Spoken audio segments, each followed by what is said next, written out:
அல்லாஹ் ரப்புல் ஆலமீன் ஏன் மனிதர்களை சோதிக்கிறான்?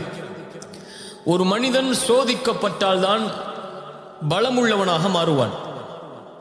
சோதிக்கப்படாத யாரும் பலமுள்ளவர்களாக மாற முடியாது. இந்த உலகத்திலே கிடைக்கக்கூடிய விலையுயர்ந்த உலோகங்களாக எதுவாக இருக்கலாம், அவற்றை உருவாக்குவதற்கு பல சிரமங்கள் தேவை. அது பல வடிவ மாற்றங்களுக்கு உட்படுத்தப்பட வேண்டும். அப்படியா இல்லையா? அந்த வடிவ மாற்றங்களுக்கு உட்படுத்தப்பட்டால்தான் அது உயர்தர நிலைக்கு வர முடியும். தங்கமாக இருக்கலாம், வைடூரியமாக இருக்கலாம், எதுவாக இருந்தாலும் சரி. அதுபோல்தான் மனிதன் இந்த உலக வாழ்க்கையில் வெற்றியை சுவைக்க வேண்டுமென்றால் அவன் சோதிக்கப்பட வேண்டும். தோல்விகளையும் விமர்சனங்களையும் அல்லது புறக்கணிக்கப்படக்கூடிய நிலைமைகளையும் சந்திக்காமல் இந்த உலகத்தில் யாரும் வெற்றியை அனுபவிக்க முடியாது. இந்த உலக வாழ்விலும் சரி, மறுமையிலும் சரி. சோதனைக்கு உள்ளாக்கப்பட்டால்தான் வெற்றி கிடைக்கும். தோல்வியை சந்தித்தால்தான் ஒரு வெற்றியை சுவைக்க முடியும். தோல்வியை சந்திக்காத வெற்றியாக இந்த உலகத்திலும் நாளை மறுமையிலும் கணக்கிடப்படாது. அல்லாஹ் ரப்புல் ஆலமீன் சூரத்துல் அன்கபூத்துடைய 1, 2, 3 வசனத்தில் அல்லாஹ் அதை தெளிவுபடுத்துகிறான். அலிஃப் லாம் மீம் அர்த்தத்தை அல்லாஹ் அறிந்தவன். ஹஸிபன் நாசு அய்யுத்ரகு அய்யகூலு ஆமன்னா வஹும் லா யுஃப்தனூன். லா இலாஹ இல்லல்லாஹ் என்று நீங்கள் கூறிவிட்டால், நீங்கள் முஸ்லிம்களாக மாறிவிட்டால், இறைவனுக்கு நெருக்கமானவர்களாக மாறிவிட்டால், அல்லாஹ் உங்களை சோதிக்காமல் விட்டு விடுவான் என்று எண்ணிக்கொண்டீர்களா? வலகத் ஃபதன்னா, இறைவன் சோதித்திருக்கிறான் உங்களுக்கு முன்னால் உள்ள சமூகத்தையும்.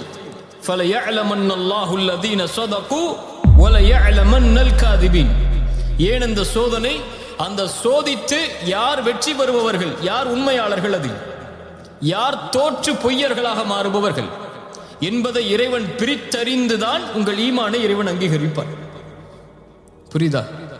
யாராக இருந்தாலும் சரி, அவர்கள் இந்த உலகத்திலேயே உயர்ந்த நபிமார்களாக இருந்தாலும் சரி, அல்லது ஈமானில் கடைசி தரமுடையவனாக இருந்தாலும் சரி, இறைவனையே மறுக்கக்கூடியவனாக இருந்தாலும் சரி, எல்லோர்களுக்கும் இந்த சோதனை என்பது பொதுவானது. பாவிகளை, இறைவனுக்கு மாறு செய்பவர்களை மட்டும்தான் இறைவன் சோதிப்பான் என்றால் நபிமார்கள் இறைவனால் சோதிக்கப்பட்டிருக்க மாட்டார்கள். உண்மையா இல்லையா? இப்ப நபிமார்களையும் இறைவன் சோதித்திருக்கிறான், பசியை கொண்டு சோதித்திருக்கிறான். அவர்களை மறுக்கக்கூடியவர்களை அவர்களுடைய உறவிலிருந்தே ஏற்படுத்தி சோதித்திருக்கிறான். நபி நூஹை சோதித்தான். யாரை கொண்டு? மகனை கொண்டு. நபி லூத்தை சோதித்தான். யாரை கொண்டு? மனைவியை கொண்டு. இப்ராஹிமை சோதித்தான், தந்தையை கொண்டு. அல்லாஹுடைய ரசூலை சோதித்தான், அவர்கள் விரும்பியவர்களுக்கு ஹிதாயத்தை வழங்காமல். அல்லாஹ் ரப்புல் ஆலமீன் பாவிகளை மட்டும்தான் சோதிப்பான் என்று கிடையாது. அல்லதி ஹலகல் மௌத வல் ஹயாத, சூரத்துல் முல்க் 2வது வசனம். அல்லாஹ் சொல்கிறான், அல்லதி ஹலகல் மௌத வல் ஹயாத லியப்லுவக்கும் அய்யுக்கும் அஹ்ஸனு அமலா. வாழ்வையும் மரணத்தையும் இறைவன் ஏற்படுத்தியதன் நோக்கமே சோதனைக்காகத்தான். இப்ப சோதனை என்பது இந்த உலகத்திலே பொதுவானது. ஆனால் மனிதர்களை பொறுத்தவரை இழப்புகளை மட்டும்தான் சோதனையாக மனிதர்கள் கருதுவார்களே தவிர பெறுவதை சோதனையாக கருத மாட்டார்கள். செல்வம் கிடைப்பதை யாரும் சோதனையாக கருதுவதில்லை. செல்வம் எடுக்கப்பட்டால் தான் இறைவன் சோதிக்கின்றானா என்ற கேள்வி வருகிறது. சுகமாக வாழும் போது இறைவன் சோதிக்கிறானா என்ற கேள்வி யாருக்கும் வருவதில்லை. நோய் ஏற்பட்டால் தான் இறைவன் சோதிக்கிறானா என்ற கேள்வி வருகிறது. வியாபாரத்தில் லாபம் கிடைத்தால் இறைவன் சோதிக்கிறானா என்ற கேள்வி வருவதில்லை. வியாபாரத்தில் நஷ்டமடைந்து ஏமாற்றப்பட்டால் அவன் நினைக்கிறான் இறைவன் என்னை சோதிக்கிறான் என்று. அல்லாஹுடைய பார்வையில் எல்லாம் சோதனை தான். மனிதனை பொறுத்தவரை இழப்புகள் மட்டும்தான் சோதனை. அப்படி மனிதனாக இருந்து இழப்புகளை மட்டும் நீ சோதனையாக கருதினால் வபஷ்ஷிரி ஸாபிரீன், பொறுமையாளர்களுக்கு நற்செய்தி உண்டு. பொறுமையாளர்கள் என்றால் யார்? சோதனை வந்துருச்சுன்னு கதவை போட்டுக்கிட்டு வீட்டில் உட்கார்றவங்க பொறுமையாளர்களா? அல்லாஹ் கொடுத்ததில் பொறுமையை கடைபிடிப்பவர்கள், அல்லாஹ் சோதித்ததில் பொறுமையோடு முயற்சி செய்பவர்கள், அல்லாஹ் சோதித்ததில் அந்த சோதனையிலிருந்து வெளியேறுவதற்கு அல்லாஹ் கொடுக்கக்கூடியவற்றை சகித்துக் கொண்டு முன்னேறுபவர்கள், இவர்களால் தான் வெற்றியை சுவைக்க முடியும் என்று இந்த குர்ஆனுடைய வசனம் சொல்லுகிறது. இந்த உலகத்திலே மனிதன் துவளக்கூடிய முக்கியமான சூழல் செல்வம் எடுக்கப்படும் போது. செல்வம் அவனிடமிருந்து குறைக்கப்படும் போதோ அல்லது முழுவதுமாக எடுக்கப்படும் போதோ, அல்லது உறவுகள் அவனை விட்டு பிரியும் நேரத்தில், அல்லது அவன் நினைத்த உறவு அவனுக்கு அமையாத நேரத்தில். அவன் நினைத்த உறவு என்றால் அவன் திருமணம் செய்ய நினைத்த உறவு அவனுக்கு அமையாத நேரத்தில். இந்த உலகத்துடைய சோதனை, உலகத்துடைய கவலை என்று பார்த்தால், ஒன்று செல்வமில்லாத கவலை, இன்னொன்று அவன் நினைத்த வாழ்வு அமையாத கவலை. இப்படி இந்த உலகத்திலே கவலைக்குரிய காரணங்கள் என்று ஏராளமாக எடுத்துக்கொண்டே போகலாம். அல்லாஹுடைய மார்க்கம் இதில் நமக்கு தரக்கூடிய விளக்கு என்ன? ரசூலுல்லாஹி ஸல்லல்லாஹு அலைஹி வஸல்லம் சொன்னார்கள், ஃபைன் அஸாபக ஷைஉன், உனக்கு ஏதாவது ஒரு சோதனை ஏற்பட்டால், ஃபலா தகுல் லவ் அன்னி ஃபஅல்து கதா வ கதா, நான் அப்படி செய்திருந்தால் நடந்திருக்காது, நான் இப்படி செய்திருந்தால் நடந்திருக்காது என்று சொல்லாது. வலாக்கின் குல், சொல் கத்தரல்லாஹு வமா ஷாஅ ஃபஅல், அல்லாஹ் நாடியதுதான் என் வாழ்வில் நடந்தது என்று சொல். ஒரு முஸ்லிமை பொறுத்தவரை, ஒரு முஹ்சினை பொறுத்தவரை, இந்த உலக வாழ்க்கை என்பது அவன் விரும்பியது போல் நடக்காது. அல்லாஹ் விதித்ததின்படிதான் அவனுடைய வாழ்வு இருக்கும். திரும்ப சொல்றேன், ஒரு முஸ்லிமை பொறுத்தவரை அவன் விரும்பியது நடக்காது. அல்லாஹ் எதை விதித்தானோ, அவனுக்கென்று எது முடிவு செய்யப்பட்டிருக்கிறதோ அதுதான் வாழ்வில் நடக்கும். அதனால் இந்த உலகத்தில் ஒரு முஹ்சினை பொறுத்தவரை எது அவனிடத்திலிருந்து எடுக்கப்பட்டாலும், எது அவன் விரும்பியது நடக்காவிட்டாலும், அவன் தேடிய உறவு கைகூடாவிட்டாலும், அவனை பொறுத்தவரை அவன் மனதில் நினைப்பது, இது அல்லாஹுடைய நாட்டத்தில் உள்ளது. என் இறைவன் எனக்கு எப்போதும் நலவைத்தான் நாடி இருப்பான். எனக்கு அநீதம் செய்பவன் இறைவன் அல்ல, எனக்கு நலவு செய்பவன் தான் என் இறைவன். என் தாய் எனக்கு கெடுதல் நினைக்க மாட்டாள், என் தந்தை எனக்கு கெடுதல் நினைக்க மாட்டான், என்னை நேசிக்க கூடியவன் எனக்கு கெடுதல் நினைக்க மாட்டான். அதுபோல்தான் என்னை படைத்தவன் இவர்களை விடவெல்லாம் மேலானவன், அவன் ஒருபோதும் எனக்கு கெடுதல் நினைத்திருக்க மாட்டான். அவன் நாடியது நடந்திருக்கிறது, நடப்பது எனக்கு நல்லது, நான் அதை விரும்பாவிட்டாலும் என்பதைத்தான் ஒரு முஃமின் தன்னுடைய வாழ்க்கையின் அடிப்படையாக கொண்டிருப்பான். அல்லாஹ் அதைத்தான் சொல்கிறான், ஒன்றை நீங்கள் வெறுப்பீர்கள், ஆனால் அது உங்களுக்கு சிறந்ததாக அமையும். நீங்கள் ஒன்றை நேசிப்பீர்கள், அது உங்களுக்கு தீயதாக அமைந்திருக்கும். வல்லாஹு யஅலம் வ அன்தும் லா தஅலமூன், அல்லாஹ் தான் அறிந்தவன், நீங்கள் அறியாதவர்கள். உங்களை படைத்த இறைவன் தான் உங்களுக்கு எது நலவு என்று தெரிந்தவன். இந்த நேரத்தில் இந்த செல்வம் குறைக்கப்படுவதால் என்ன நலவு இருக்கிறது என்பதை இறைவன் அறிந்தவன். வபஷ்ஷிரி ஸாபிரீன், நீ பொறுமையோடு இருந்து உன் பாதையில் செல், நீ அறிந்து கொள்வாய் அது என்ன நலவு என்று. உனக்கு ஒரு உறவு கைகூடாவிட்டால், நீ விரும்பிய வாழ்வு உனக்கு அமையாவிட்டால், விரும்பாத வாழ்வு அமைந்து விட்டால் ஏற்றுக்கொள், இறைவன் அதைத்தான் உனக்கு விதித்திருக்கிறான். ஏன் அல்லாஹ் விதித்திருக்கிறான் என்ற கேள்விக்கு பதிலை தேட வேண்டும் என்றால் பொறுமையோடு இருந்தால் ஏன் இது நடக்கிறது என்பதை நீ அறிந்து கொள்வாய். அல்லாஹுடைய தூதர் ஸல்லல்லாஹு அலைஹி வஸல்லம் அவர்கள் உம்மு சலமா ரலியல்லாஹு அன்ஹா அவர்களுடைய கணவன் அபூ சலமா மரணித்ததற்கு பிறகு ஒரு செய்தியை சொல்லி அனுப்புகிறார்கள். உம்மு சலமாவிற்கு சொல்லுங்கள் ரலியல்லாஹு அன்ஹா, ஒரு முஸ்லிம் சோதிக்கப்பட்டால் அவன் சொல்லட்டும், அல்லாஹ் ரப்புல் ஆலமீன் நாடியதுதான் நடந்திருக்கிறது. இன்னா லில்லாஹி வ இன்னா இலைஹி ராஜிஊன், யா அல்லாஹ் இந்த முசீபத்தை என்னிடத்திலிருந்து நீக்கி இதற்கு பதிலான நலவை என்னுடைய வாழ்வில் ஏற்படுத்து என்று சொல்லட்டும் என்று உம்மு சலமாவிற்கு ரசூலுல்லாஹி ஸல்லல்லாஹு அலைஹி வஸல்லம் செய்தி அனுப்புகிறார்கள். அவருடைய கணவனுடைய மரணத்திற்காக ஒரு உறவை பிரிகிறார்கள். என்ன சொல்லுகிறார்கள்? யா அல்லாஹ் எனக்கு சிறந்ததை கொடு என்று கேட்க சொல்லுகிறார்கள்.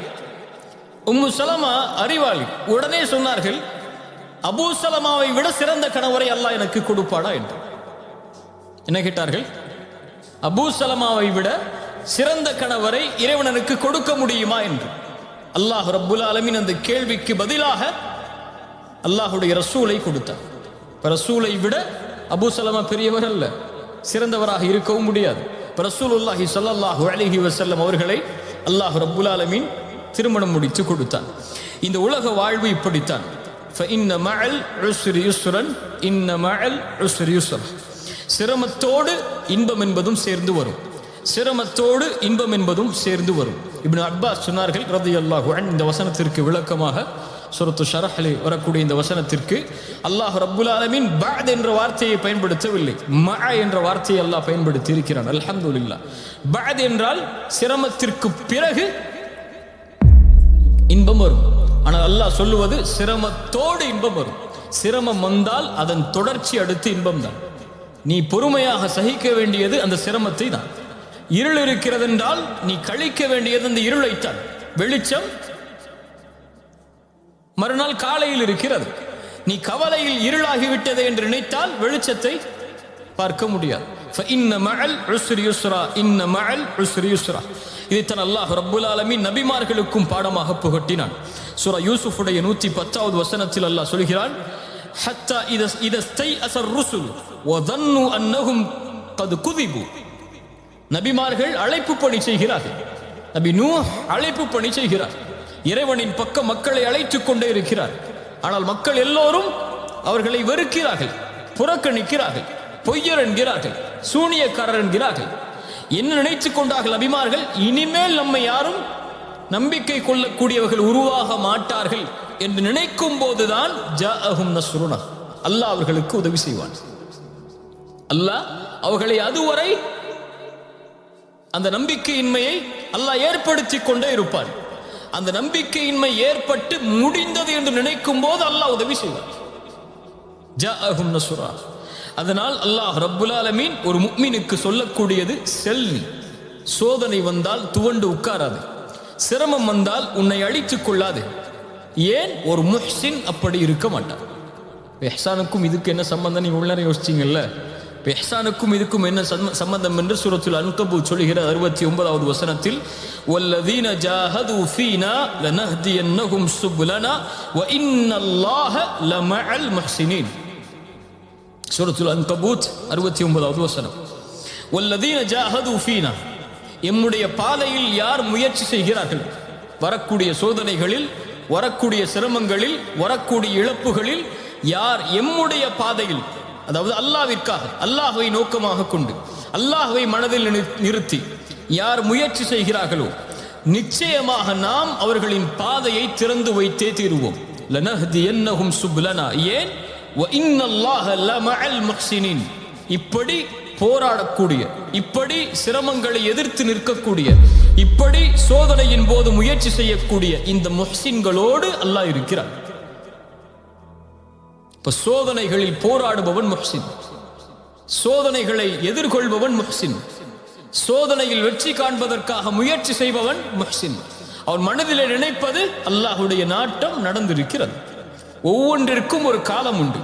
அந்த காலம் வரும் வரை அவன் காத்திருந்துதான் ஆக வேண்டும். இதுதான் உலகம் சொல்லக்கூடிய பாடம். ஒரு மரம் மரமாக வேண்டுமென்றால் அதற்கென்று ஒரு காலம் இருக்கிறது. ஒரு கட்டிடம் கட்டிடமாக உருவாக வேண்டுமென்றால் அதற்கென்று ஒரு காலம் இருக்கிறது. இந்த உலகத்திலே ஒவ்வொன்றுக்கும் ஒரு காலம் இருக்கிறது. அந்த காலம் வரும் வரை பொறுமையோடு இருந்து முயற்சி செய்பவர்கள் வெற்றி பெறுவார்கள். இன்றே நடக்க வேண்டும் என்று நினைப்பவர்கள் கவலையையும் துன்பத்தையும் தன்னுடைய வாழ்வில் இணைத்துக் கொண்டே நகர்ந்து கொண்டிருப்பார்கள். காலம் வரும் வரை முயற்சியை கைவிடாமல் யார் முயற்சி செய்கிறார்களோ அவர்களுக்கு அல்லாஹ் ரப்புல் ஆலமீன் உதவி செய்து கொண்டே இருப்பான். இப்போ மனிதனாக பிறந்தவன் முயற்சி செய்து கொண்டே இருப்பான். துவண்டு உட்காருவது மனிதனுடைய குணம் அல்ல. அவனுக்கு முடியும் வரை அவன் போராடி கொண்டே இருப்பான். அவனுடைய காலம் வரும் வரை அவன் காத்து கொண்டே இருப்பான். சிலருக்கு 25 வயசுல அவங்களுடைய வாழ்க்கை அமைஞ்சிருக்கும். சிலருக்கு 30 வயசுல தான் அமையும்னா 30 வயசு வரை அவன் காத்திருந்துதான் ஆகணும். 40 வயசுல தான் அமையும்னா 40 வயசு வரைக்கும் காத்திருந்துதான் ஆகணும். இப்ப காத்திருக்கக்கூடிய நேரத்தில் யார் அவசரப்பட்டு இன்று ஏன் எனக்கு அவனை போன்ற வாழ்க்கை இல்லை, இன்று ஏன் எனக்கு அவருடைய வாழ்வை போன்ற வாழ்க்கை இல்லை என்று நினைத்தால் அவன் என்ன ஆவான்? முயற்சி செய்ய மாட்டான், துவண்டு உட்கார்ந்து விடுவான். ரசூலுல்லாஹி ஸல்லல்லாஹு அலைஹி வஸல்லம் மக்காவுடைய வெற்றிக்கு செல்கிறார்கள். மக்காவுடைய வெற்றிக்கு ரசூலுல்லாஹி ஸல்லல்லாஹு அலைஹி வஸல்லம் செல்லுவதற்கு எத்தனை ஆண்டுகளாய் ஆனது? ரசூலுல்லாஹி ஸல்லல்லாஹு அலைஹி வஸல்லமுடைய 11 வருஷ மக்காவுடைய வாழ்க்கை, அதன் பிறகு நடந்த மதீனாவுடைய வாழ்க்கை, அத்துணை ஆண்டுகள் தேவைப்பட்டது மக்காவுடைய வெற்றிக்கு. ஒரு நபிக்கு அல்லாஹ் மக்காவிலேயே வெற்றியை கொடுத்திருக்கலாம், மதீனாவிற்கு அழைத்து செல்லாமல். ஏன் மதீனாவிற்கு அழைத்து செல்ல வேண்டும்? ஏன் அத்துணை போர்க்களங்களை சந்திக்க வேண்டும்? ஏன் அத்துணை இழப்புகளை அல்லாஹ்வுடைய தூதர் சந்திக்க வேண்டும்? இப்போ ஒரு வெற்றி என்பது இழப்புகளுக்கும் சோதனைகளுக்கும் பிரச்சனைகளுக்கும் விமர்சனங்களுக்கும் புறக்கணிக்கப்படுவதற்கு பிறகுதான் நடக்கும் என்பதை நபிக்கு அல்லாஹ் உணர்த்தும் போது நாம் யார்?